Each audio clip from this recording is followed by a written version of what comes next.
Assalamualaikum warahmatullahi taala wabarakatuh. Saya di sini akan menjelaskan tentang karakteristik dari ekonomi makro Islam. Tapi sebelumnya saya akan menjelaskan definisi dari ekonomi makro Islam.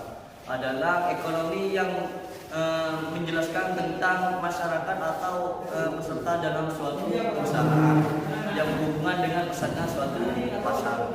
Adapun karakteristik dari ekonomi makro Islam ini adalah diantaranya adalah ekonomi yang bersifat ilahiyah. Artinya bagaimana peraturan yang ada di dalam ekonomi tersebut itu adalah peraturan yang ditentukan oleh Tuhan. Artinya tidak ada campur baur sedikit pun dari manusia. Yang kedua adalah ekonomi yang berbentuk Islam. Artinya ekonomi tersebut adalah bagian kecil dari ekonomi Islam.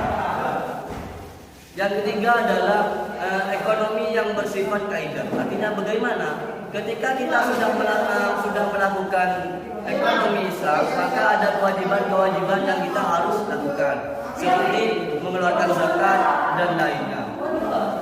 Yang keempat adalah ekonomi yang bersifat abudi. Bagaimana? Artinya ketika kita sudah melakukan ekonomi makro Islam, kita sudah melakukan ibadah yang ada dalam ekonomi tersebut. Artinya melakukan ekonomi Islam termasuk melakukan ibadah kepada Tuhan. Yang kelima adalah ekonomi yang berkaitan dengan akhlak. Bagaimana? Artinya dalam melakukan ekonomi makro tersebut itu ada norma-norma yang harus dilakukan sesuai dengan norma yang ada dalam Islam tersebut. Sekian dari saya. Assalamualaikum warahmatullahi wabarakatuh. Alhamdulillahirabbil alamin. Wassalatu wassalamu ala asyrafil anbiya'i wal mursalin sayyidina Maulana Muhammad. Sanjung puja-puji syukur kehadiran Ilahi yang mana Allah tidak sedikit melimpahkan taufik beserta hidayahnya sehingga kita bisa berkumpul kepada insyaallah.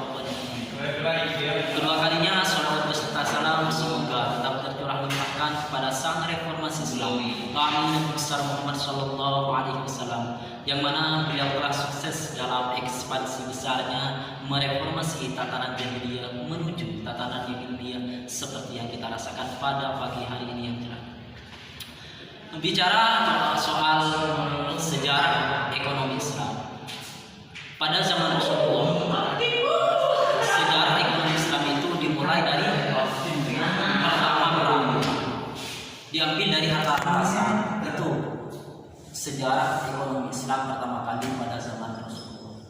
Dan ekonomi Islam itu jauh berbeda dengan ekonomi yang sekarang, dikarenakan banyaknya semakin canggihnya teknologi dan semakin berkembangnya pemikiran orang-orang. Jadi ekonomi jauh berbeda dari masa itu termasuk kilas. Assalamualaikum warahmatullahi wabarakatuh. Yang nomor 7 di sini adalah elastis atau al-murunah.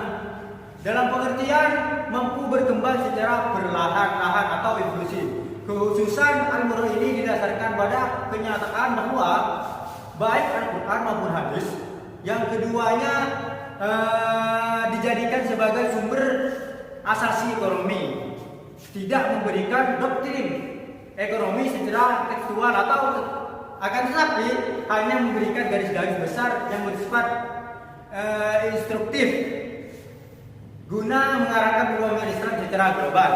Lanjut yang ke-8, objektif al-mawdu'iyah. Dalam pengertian Islam mengajarkan umatnya supaya berlaku dan bertindak objektif dalam melakukan aktivitas ekonomi. Sekian dari saya. Assalamualaikum warahmatullahi wabarakatuh.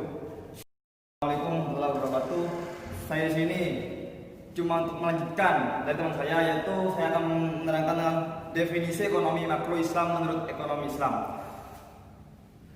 Teori ekonomi yang adalah kegiatan ekonomi untuk individu dalam suatu masyarakat, yaitu apabila teori tersebut dipraktikkan dalam kehidupan nyata, pasti akan menimbulkan masalah. Yang masalah tersebut tidak akan pernah dapat diselesaikan dengan cara apapun. Sekian video saya. Assalamualaikum warahmatullahi wabarakatuh.